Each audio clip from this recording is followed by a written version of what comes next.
Proklamasi. Kami bangsa Indonesia dengan ini menyatakan kemerdekaan Indonesia.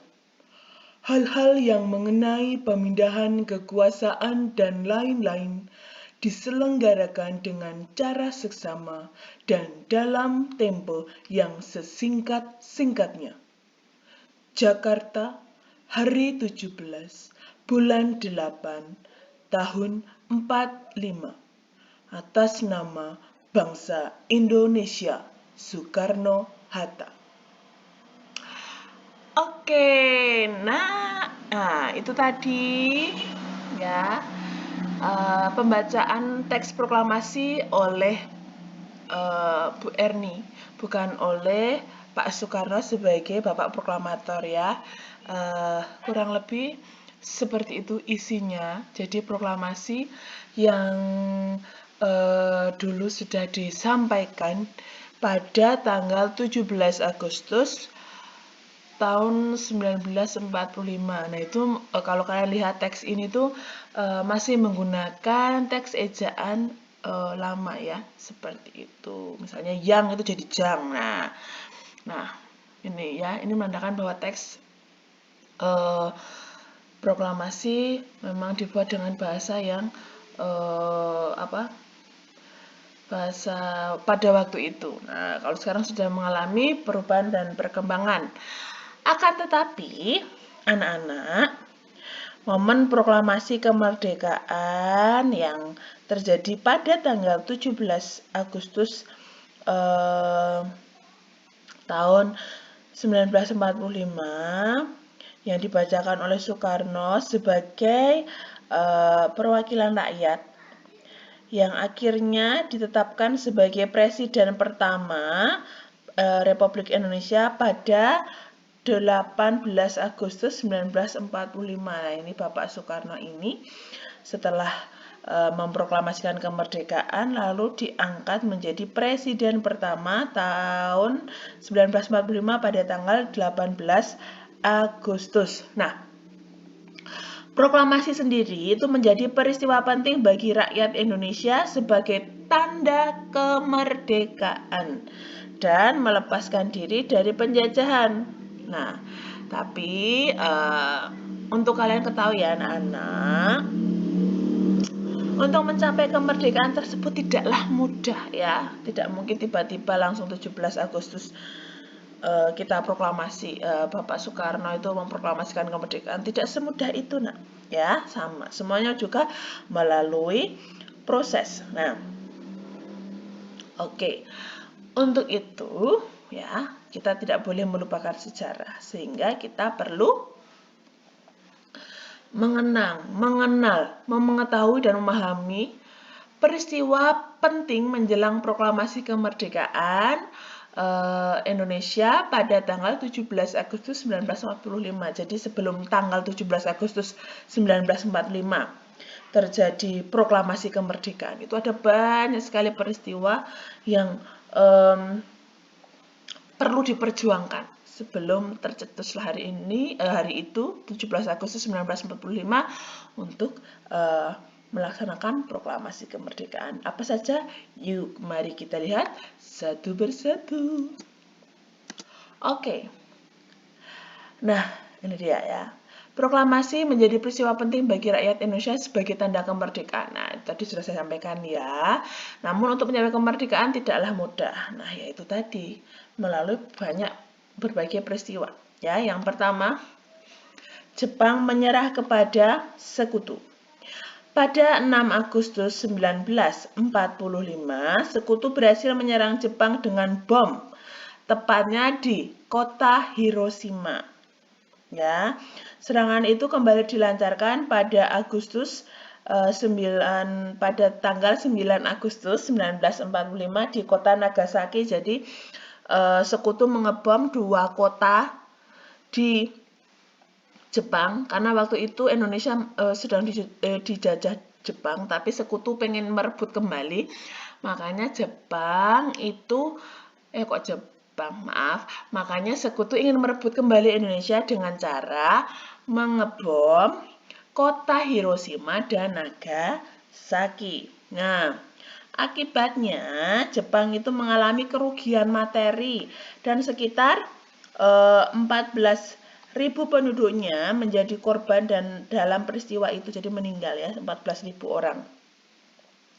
Hal ini membuat Jepang akhirnya mengaku kalah dari sekutu ya, akhirnya kalah ya, mengaku kalah. Tidak mau lagi, takutnya nanti semakin banyak korban, semakin banyak kerugian, akhirnya rakyat Jepang nanti tidak bisa melanjutkan kehidupan atau melanjutkan kegiatannya seperti itu. Nah, oke. Jepang pun melepaskan Indonesia dengan menjanjikan pembacaan proklamasi kemerdekaan pada 24 Agustus 1945. Ya, karena tadi kan sudah merasa kalah ya. Jadi Jepang itu masih menjanjikan ya, masih menjanjikan Indonesia untuk pembacaan proklamasi pada 24 Agustus 1945. Kenapa ya? Karena memang strateginya Jepang itu dia menjadi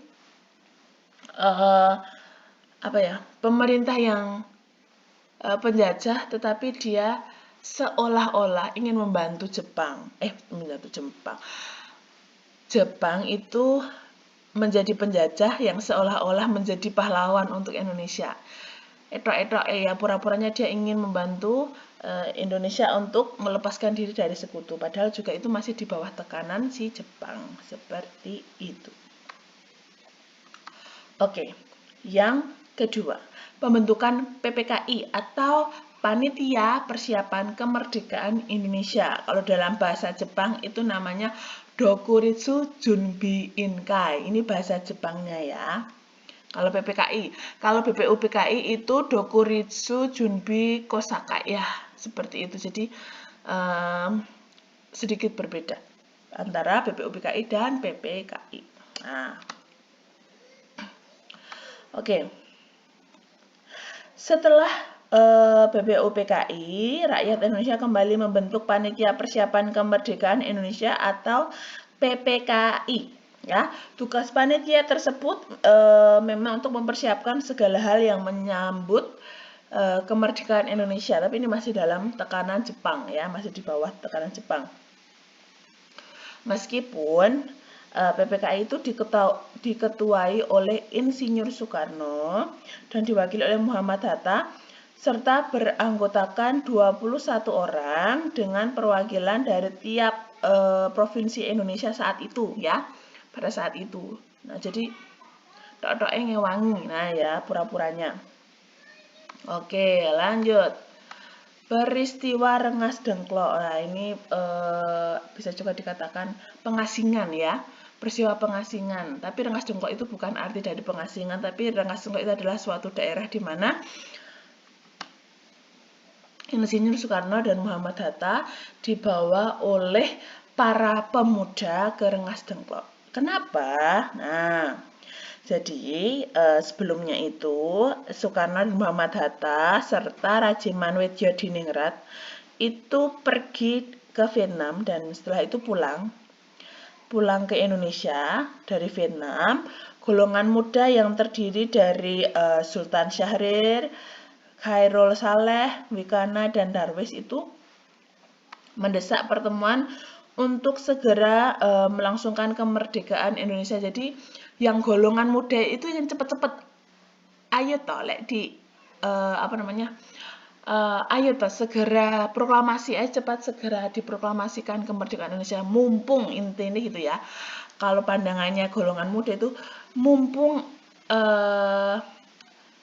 Jepang itu sedang mengalami kegoyahan karena Nagasaki dan Hiroshima, dibom oleh tentara sekutu.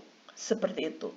Tetapi golongan tua ingin memikirkan strategi yang lebih matang sebelum melangsungkan kemerdekaan. Nah, mereka tidak ingin terburu-buru untuk mengambil keputusan. Itu yang golongan tua. Jadi terjadi perselisihan pendapat antara golongan muda dan golongan tua. Seperti itu. Sehingga golongan muda menculik Soekarno dan Muhammad Hatta ke Rengas Dengklok, Karawang pada tanggal 16 Agustus 1945 dini hari pukul 3 waktu Indonesia Barat. Ya, karena ayal-ayalan tadi yang golongan tua dan golongan muda tidak sependapat, makanya takutnya karena masih ayal-ayalan itu Insinyur Soekarno dan Muhammad Hatta itu nanti bisa diculik oleh sekutu atau apa. Jadi golongan muda khawatir akan itu sehingga dibawalah atau diasingkanlah Soekarno dan Muhammad Hatta ke Rengas Dengklok. Nah, di sana terjadi perundingan juga, ya, perundingan yang akhirnya membuat sebuah keputusan. Apa keputusannya? Kita lihat selanjutnya. Oh iya,